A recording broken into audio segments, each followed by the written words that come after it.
새누리당 김무성 대표와 서청원 최고위원이 보신 것처럼 오늘 최고위원회에서 정면으로 충돌했습니다. 내년 총선의 공천 주도권을 잡기 위한 여당 내 계파 갈등의 2라운드가 시작된 걸까요? 고영신 한양대 특임교수, 배병휴 경제풍월 대표와 말씀 이어가겠습니다. 두 분 어서 오십시오.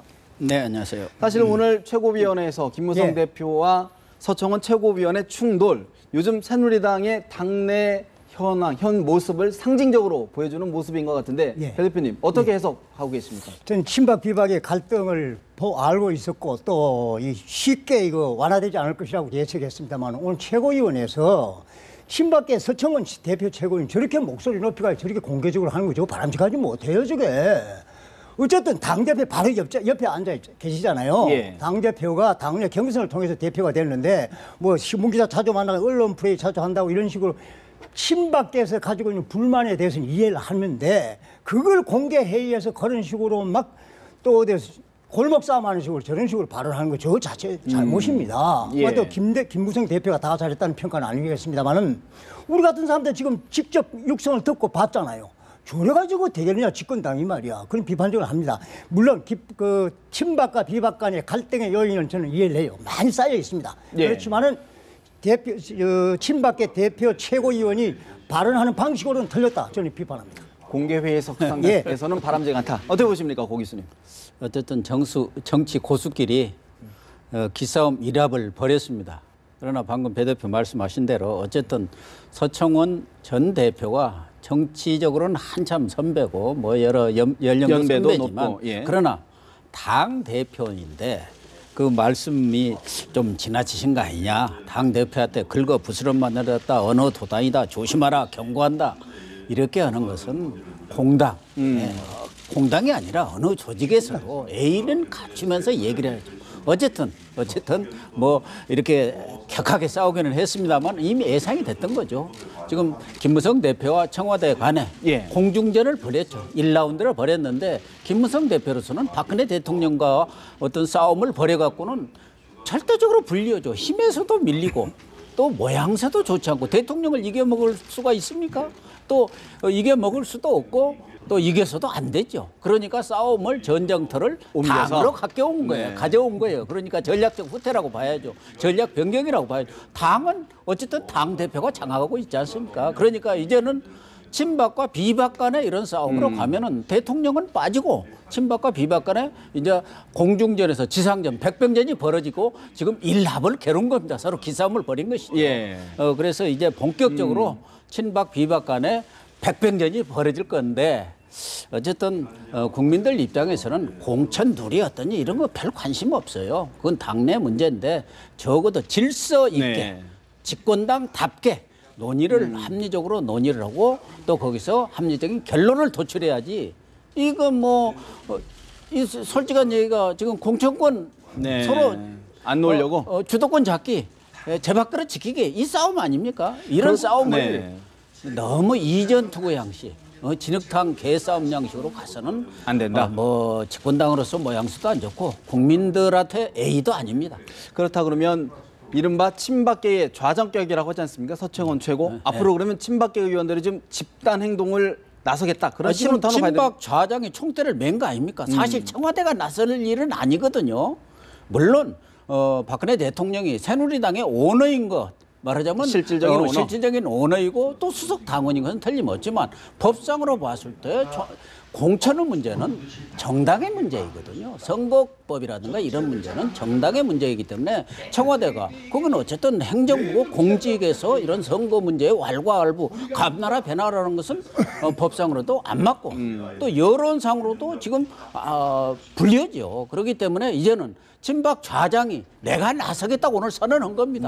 대통령이 뭐 직접 하기는 어려우시니까 친박 좌장이 내가 총대를 메고 나서겠다. 그러니까 공개회의에서 뭐 본인이 그런 정치적 과장이라든가 이게 좀 과하다는 걸 모르겠습니까? 정치 구단이 아니라 정치에서 진짜 저분도 산전수전 공중정부하죠. 제비돌기까지 다 하신 분인데 모를 리가 없거든요. 내가 나서니까 우리 친박들도 나를 따르라. 여기서 밀리면은 우린 죽는다. 그걸 선언한 것이죠. 제비 돌기를 하고 나서셨다. 그런데 어떻게 보십니까? 김무성 대표나 서청원 최고위원이나 둘 다 공천 학살에 피해를 입어본 사람들이에요. 그래서 공천의 저거에 대해서는 다 절실하게 느끼는 분인데 지금 아까 서청원 최고위원께서 김무성 대표가 언론 플레이를 자주 한다고 비판하시는데요. 그렇죠. 예. 언론이 보세요. 당 대표한테 가서 물어보지 그러면 일반 최고위원한테 물어봅니까? 물론 최고위원한테는 물어볼 필요가 있겠습니다만 우선 당 대표한테 가서 어떻게 생각하십니까? 그게 뉴스의 핵심 아닙니까? 그래서 당연히 김무성 대표가 언론에 자주 나오는 게 마련이고 이번에 이제 아까 질문하신 대로 그러면 이번 기회를 계기로 해가지고 친박이 떨떨 결속하겠느냐 이렇게 질문을 하셨는데 그 답변은 이런 얘기입니다. 서청원 대표가 나도 이제 신문기자 자주 만나겠다는 그 말씀 아니겠습니까? 언론의 입장을 전달하겠다. 언론의 입장을 나오면 친박의 입장도 김무성 대표의 입장과 마찬가지 비중으로 언론에 보도될 것이다 하는 그 말씀 하시는 거 아닙니까? 그걸 이제 결석이라고 해야 되는지 어쩔는지 모르겠습니다만은 서청원 대표 최고위원이 그 역할을 하는 건 그거 자체는 잘못이 아니니까 그건 말릴 수 없는 것이고 그럴 가능성이 있죠. 앞으로 뭐 조금 더 자주 나오겠지. 한다면 충분히 여론전을 통해서 충돌할 수도 있다. 그런 말씀이시고. 그렇겠죠. 이제 그렇다 그러면 이제 두 분 다 당원 당규를 이야기했어요. 그렇죠. 서청원 의원도 당원 당규대로 왜 당대표가 혼자 마음대로 하느냐. 그리고 또 김무성 대표는 당원 당규대로 그대로 하자. 상향식 공천하자. 예. 같은 이야기인데 다른 이야기란 말이죠. 어떻게 봐야 됩니까? 근데 그 이제 당헌 103조에 그렇게 되어 있다면서요. 새누리당 당헌 3조에 무슨 우선 추천제? 우선 추천제 그 이제 소수자를 보호한다든지 이른바 취약 지역에. 신청자가 아주 경쟁이 특별히 취약한 경우에는 우선 추천을 할 수 있는데 누가 하느냐?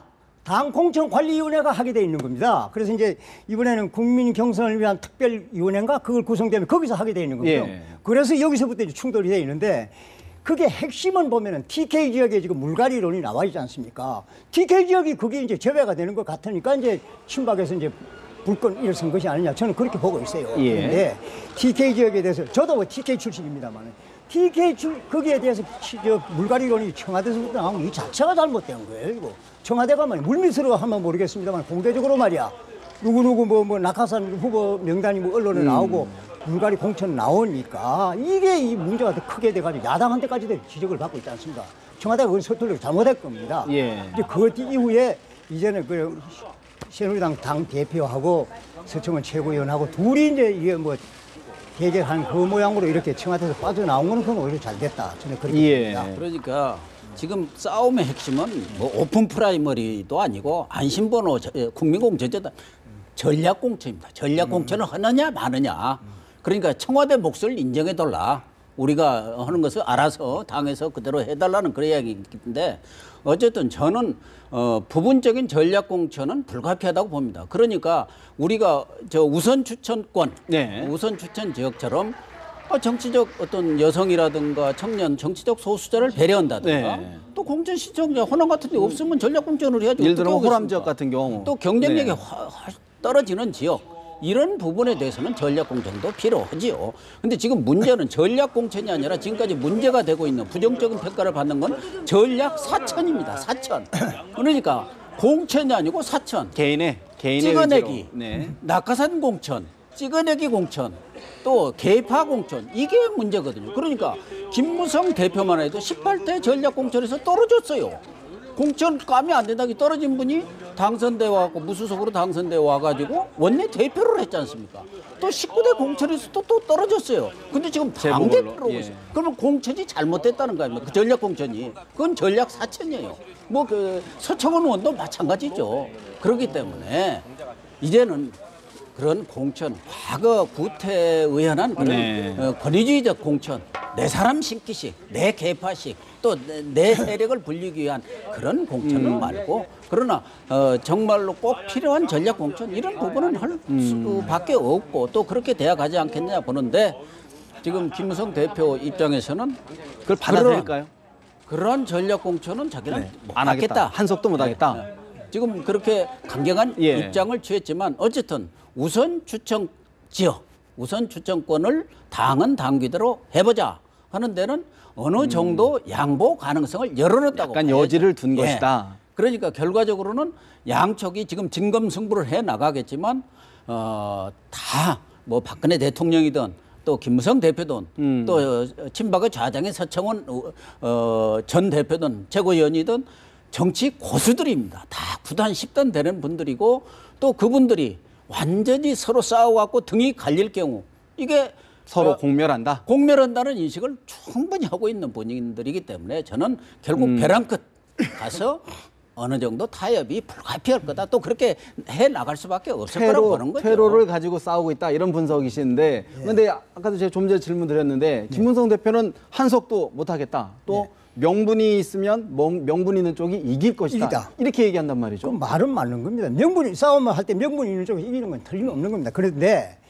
지금 박근혜 대통령 임기가 2년 반이 아직 창창하게 남아있고 김무성 대표가 대선 주자가 되더라도 2년이 넘었는데 그 긴 세월 동안을 청와대하고 등져가지고 갈지 그건 불가능한 겁니다. 네. 그래서 이번에 이 공천권 싸움은 명분 면에서 지금 김무성 대표가 옳다 치더라도 청와대를 제압해가지고 진 누르고 가가지고는 그건 말이 안 되는 겁니다. 어차피 이거는 해결이 되는 겁니다. 해결이 되는데 다만 이제 청와대에서 이렇게 언론한테도 비판을 많이 받고 있지 않습니까? 청와대에서 찍어가지고는 안 돼요.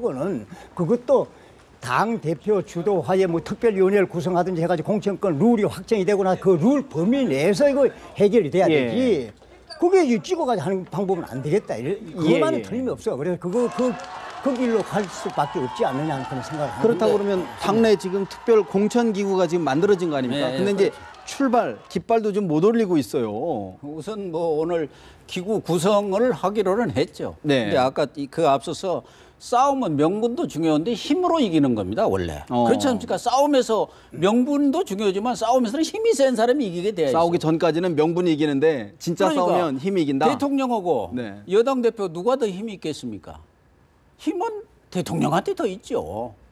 그렇기 때문에 김무성 대표는 자기 부족한 힘을 명분이라는 것은 결국은 여론이거든. 여론을 등에 업고 힘을 받아가지고 한번 싸워보겠다. 그런 거지. 결국 정치라는 것은 정글의 싸움이고 거기에서는 힘의 싸움.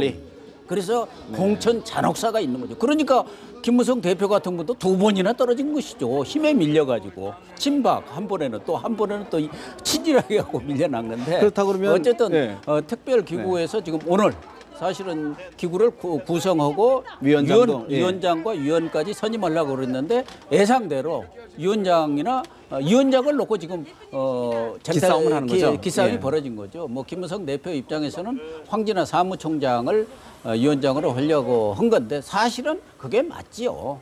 이런 당무를 총괄하는 거, 실무를 총괄하는 분이 사무총장이기 때문에 공천 실무를 총괄하는 분이 사무총장이기 때문에 사무총장이 위원장을 맡는 게 순리죠. 그런데 지금 친박 쪽에서는 사무총장은 김무성 대표가 가깝지 않느냐. 그런데 개인적인 어떤 속성을 가지고 그렇게 얘기하면 안 되죠. 황진화 사무총장이 되겠죠. 황진화 의원은 친박이었어요.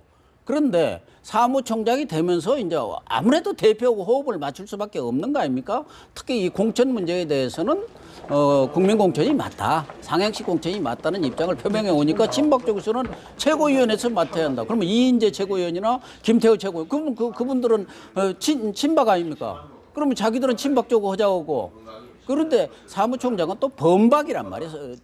현재로서는 뭐 다소 김무성 대표하고 가깝기는 하지만 사무총장이니까 분리로 보면은 친박, 범박에 포함되기 때문에 누가 보더라도 사무총장이 맞는 게 맞고 순리대로 가야 된다. 다만 이제 그 위원 선임에 있어서는 뭐 양쪽에서 반반씩 나눠가지고 맞는 것이 순리 아닌가 그렇게 봐져요. 알겠습니다. 이런 가운데 오늘 이제 대통령이 유엔 방문 이후 첫 수석 비서관 회의를 주재했는데 오늘 이 자리에서 뭐 공천 룰 관련, 뭐 정치 개혁 관련해서 언급이 있을 것이다라는 이야기가 있었는데 전혀 언급이 없었습니다.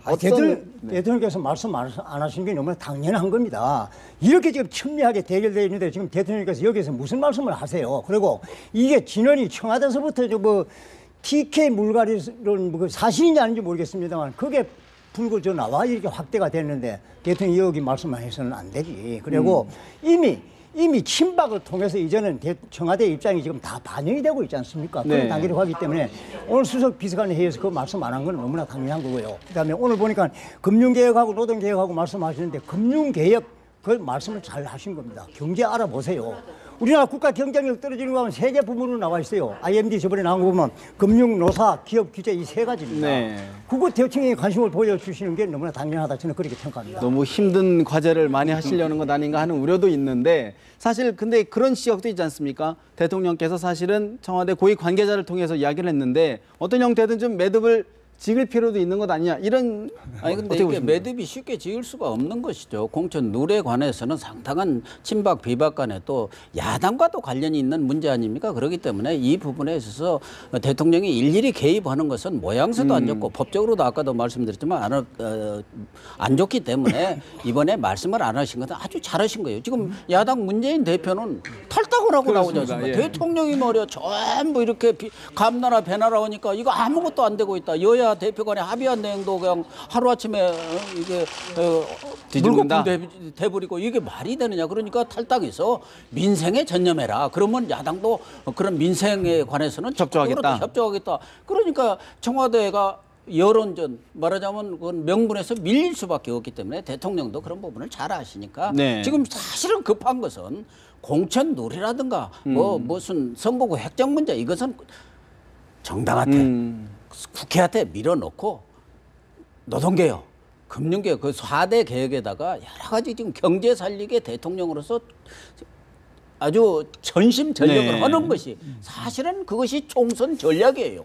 경제가 좋아지면 당연히 이기게 그렇죠. 되어 있는 네. 거예요. 네. 아무리 다른 걸 잘해도 경제가 나빠지면 총선 결과 좋지 않습니다. 그렇다 그러면 예를 들어서 이게 지금 당내 이제 여당 내 갈등이 계속 첨예하게 어떤 결론을 내지 못할 상황이 이어질 경우 그런 상황에서도 박 대통령이 어떤 입장을 내지 않을까요? 어떻게 보십니까? 내겠죠. 박근혜 대통령은 인파이터입니다. 이 복싱으로 말하면 김무성 대통령 파고드는. 치고 빠지기 예. 아웃복서고 인파이터이기 때문에 본인으로서 인내할 수 있는 한계까지 인내를 하겠죠. 그러나 김무성 대표가 전략공천 본인 얘기대로 한 석도 못 해주겠다.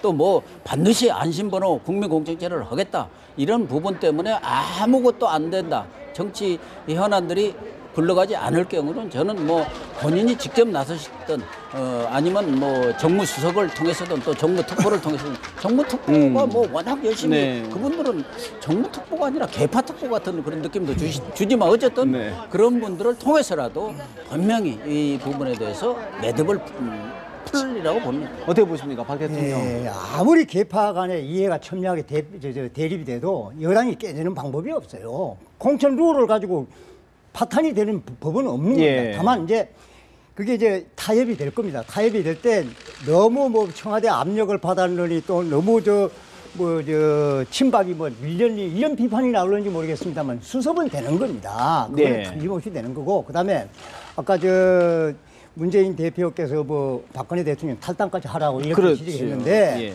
야당 대표가 청와대에 대해서 시비를 걸 수 있는 명분이 딱 한 가지가 있어요. 무슨 말씀이냐니 안심번호 국민 공천제라는 것이 문재인 대표하고 김부성 대표가 추석날 회동을 해가지고 여야 대표끼리 만들어놓은 작품을 청와대가 뭐 5가지 불가능을 해가지고 이렇게 막 제밥을 뿌리니 이렇게 공천제도에 그렇게 간섭하지 마시오. 그렇게 하려면 공천제 탈당하세요. 이 명분은 있을 수 있는 겁니다. 그렇지만은 대통령 중심제 하에 대통령이 정당을 탈당하면 그 대통령 중심제 안 돼요. 네. 집권당이죠. 대통령이 집권당 없이 어떻게 해서 국정을 끌고 가면 그건 말이 안 되는 거기 때문에 그러니까 비판하는 것까지는 야당 좋은데. 야당 대표로서 할 수 있는 몫인데 탈당하시오. 그거는 조금 지나친 전략적인 뭐 문재인 대표가 탈당을 전에 많이 했어요. 근데 그게 다 김영삼 여당에서 대통령도 했고 예, 예. 김대중 대통령도 했고 노무현 대통령도 탈당을 했지만 했습니다. 여당에서 요구를 한 거지 않습니까? 그렇죠. 야당에서 여당과 요구해서 갈등 상관없어요. 때문에 뭐 네. 탈당을 그거하고 했죠. 성격이 다르죠. 그렇죠. 그럴까요? 오늘 대통령에 대한 국정 수행 지지율이 나왔는데 한 3주 만에 하락세에서 이제 약간 조금 상승세로 올랐었죠. 올랐습니다. 네. 배 대표님 어떤 것이 좀 반영이 됐을까요? 하락하다가 자꾸 올라가고 그렇게 얘기를 하대요. 유엔 외교 잘했고 최근에 지금 내수 경기 조금 좋아지고 네. 있습니다. 지금 중국의 요카들이 완전히 기환해가지고 굉장히 부기를 서고 있어요. 그것도 아마 박 대통령 국정 지지율 향상되는데 다소 도움이 영향을 되지 미치지 않았을까. 않았겠느냐 네. 그런 생각을 하고 집권당이나 야당은 지금 공천 룰 가지고 제밥 싸움 하는 게 국민 눈에 비치고 있으니까 오히려 그건 떨어지지 않았을까 그렇게 보는 겁니다. 그래서 그렇게 보니까 48점 얼마 올라갔대. 네네네. 아, 여론조사가 상당히 정확하다 하는 생각이 들어. 그거 보고 나면. 예전에는 굉장히 못 믿겠다는 말씀을 많이 근데 이번에 보니까 그렇게 느껴지더라고요. 전에 유승민 원내대표 전 원내대표 언론용으로 찍어내기 할 때는 30%대까지 아주 떨어졌었죠. 하락을 했습니다. 예. 그때는 대통령이 직접 나서셨죠. 그게 이제 국민들한테 아주 부정적으로 비쳤지만 이번의 경우는 본인이 나선 적이 없어요. 또 그 고위 관계자? 관계자 정무를 그분도 이름도 밝히지 않았어요. 그러니까 대통령이 어느 정도 자제를 하는 모습 이런 것들도 국민들이 좀 평가를 해준 것 같고 여당 내에서는 지금 뭐 김무성 대표나 여당도 지금 여당의 지지율도 떨어졌지 않습니까? 예, 예, 그 친박 비박 간에 이렇게 아주 그냥 이전 투구하는 모습에 대해서 국민들은 아주 불만스럽게 보는 거죠. 얼마 전까지 야당 보세요. 지금도 뭐 그렇게 높은 네네. 지지율은 아닙니다만 야당 그 개파 간에 그냥 이전 투구로 몰리고 질이 멸렬하니까 아주 그냥 바닥이지 않습니까? 요 그렇습니다. 지지율이. 예. 그러니까 어쨌든 국민들은 정치권이 국민의 민생과 관련 없는 일로 자기들의 밥그릇 챙기기 위해서 머리 잡고 서로 싸우는 그런 모습을 보기 싫어하는 거예요. 지금 그래프 나오는 게 지금 그 면을 단적으로 보여주는 것 같은데 새누리당 지도율은 점점 뭐 소폭이나마 하락세고 새정치민주연합은 소폭이나마 점점 올라가는 추세란 말이죠. 이제 새정치민주연합은 바닥에서 가가지고 싸울 고강도 분쟁이 수그러드는 쪽이니까 조금 올라가는 거고. 저점을 찍었다. 네, 새누리당은 이제 더 악화가 되고 있으니까 네. 저렇게 떨어지는 거 추세가 근데 아니겠냐. 그렇게 곧 장이 바뀔 겁니다. 새누리당도 싸우지만 저는 그렇습니다. 새정치민주연합도 곧 또 내분으로 들어가리라. 예, 사실 예. 지금 말씀 나온 김에 이제 선출직 야당 같은 경우에는 선출직 공직자 평가위원회의 위원장을 누가 맡느냐 이걸 놓고 지금 갈등이 조짐을 보이는데 예. 어떻게 보십니까, 고 교수님? 이게 또 좀 격한 논쟁으로 비화될까요? 어떻게 보면 이 선출직 공직자 평가위원장이 국회의원 20%를 하위 20%를 잘라내기로 되어 있기 때문에 아주 상당히 막강한 예. 힘을 가진 분인데 좋은 동국대 명예교수인가요? 뭐 좋은 여성분이신데 교수, 예, 좋은 이분이 명예교수죠. 지난번 19대 공천에도 공천위원으로 관여를 했고 그 공천이 아주 잘 됐다고 하면은 다 박수를 쳤겠는데 가장 잘못된 공천이라는 것이 뭐 자타가 인정을 하고 있는데 그런 분을 또 써서 그러니까 친노하고 아주 가까우신 분으로 이렇게 평가를 받으니까 비노 측에서는 뭐 그 부분 가지고 이렇게 반대를 하고 있는 것 같은데 어쨌든 뭐 그렇게 후퇴요. 이런 공천 문제를 평가하는 분은 친노든 비노든 그만하면 뭐 괜찮은 분 아니냐 이런 분을 모셔야 하는 게 아닌가 하는 생각은 들어요. 네. 후퇴요. 친노고 가까운 사람을 모셔왔을 경우 아주 공정하게 평가를 한다고 하더라도 이건 뭐가 사가 낀 것 아니냐 뭐가 뭐 편파적 아니냐 이런 오해와 그런 것을 왜 받으려고 하는지 모르겠어요. 어떻게 보십니까? 맞아요. 조은 명예교수는 어쨌든 19대 공천심사위원이었거든요. 네네. 그때 그 당시에가 한명숙 당 대표 시절 아니었습니까? 그렇습니다. 근데 그 당시에 공천이 수치로 486 위주로 공천이 다 됐다고 얘기해서 최악이라는 평가를 받고 있거든. 거기다가 뭐 친노는 말할 필요 없고 그래서 좀 더 중립적인 분이 위원장이 돼야 되겠다는 건 명분이 있는 얘기입니다. 그 예. 대신에 문재인 대표는 확실하게 좋은 교수 카드를 밀고 있기 때문에 어떻게 되는지 모르겠는데 여기도 아마 좋은 교수를 위원장으로 하면 내부 비노와의 비주류와의 갈등을 수습하기 어렵지 않겠느냐 그런 생각을 합니다. 그다음에 이제 이 다음에 바로 연결되는 것이 그 새정치민주연합의 박영선 의원하고 박영선 전 비대위원장 전 비대위원장하고 네. 8명의 그 통합 중진인가? 통합행동 통합 예, 행동이 결정되었잖아요. 예.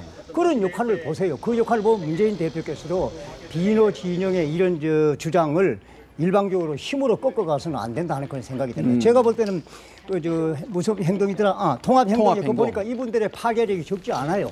그 상당한 영향 역할을. 중진 의원들의 모임이다 그렇지. 보니까. 그 보니까 예. 왜 박영선 의원, 민병대 의원, 조경식, 정성호 의원도 있지만 전직만 김부겸 의원하고 송영길 전 인천시장 이런 사람들이 다 모였대.